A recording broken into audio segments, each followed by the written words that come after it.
სოფელ ჩუმლახში მალე დამთავრდება ყიტაანთან დამაკავშირებელი ცენტრალური გზის რეაბილიტაცია. ამ გზის მიმდებარე ტერიტორიაზე განთავსებული სამაცივრო მეურნეობები და სასოფლო-სამეურნეო სავარგულები. სოფელ ჩუმლახში მიმდინარეობს ამჟამად სამი გზის რეაბილიტაცია, ეს გახლავთ 25, 28 ქუჩა და მე-14 ქუჩა, ეგრეთ წოდებული ყიტაანისკენ მიმავალი ცენტრალური გზა.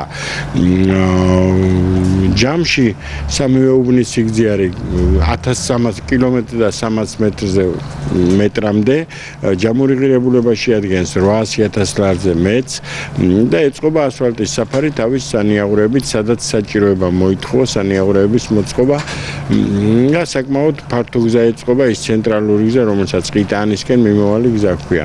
პროექტი ამჟამად დასასრულს უახლოვდება, მოწყობილია ორივე ფენა ასფალტის და მოსაწყობი გახდა პატარ-პატარა ნაწილები, სადაც ბეტონის საფარია მოსაწყობი პერიოდზე რკინიგზაზე გადასასვლელი და ასე შემდეგ. პროექტი უკვე დასასრულს მიმახლოვდა. აღნიშნული ქუჩები ძალიან ცუდ მდგომარეობაში იყო. თქვენ მოგეხსენებათ, რომ ყიტაანის მიმართულებით არის ძალიან ბევრი სამაცივრო მეურნეობები, სადაც ძალიან მაღალწონიანი მანქანების მოძრაობა ხდება ხშირად სეზონზე, როცა ატმის მოსავლის აღება მიმდინარეობს და აქედან გამომდინარე ძალიან კატასტროფულ მდგომარეობაში იყო თვითონ ეს ჩასასვლელი მონაკვეთი რკინიგზამდე.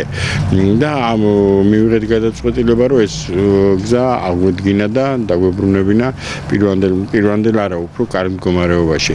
თუმცა მაგის ალტერნატიული გზა შემოვლითი გურჯაანიდან ყიტაანამდე დაგებული გვაქვს ასფალტი და აქტიურად ხმარობენ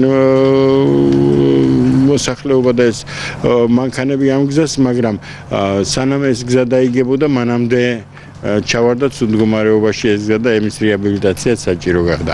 რაც შეეხება 25 და 28 უბანს, იქ არასოდეს არ ყოფილა ასფალტის საფარი მოწყობილი და აქედან გამომდინარე საკმაოდ ცუდი მდგომარეობა.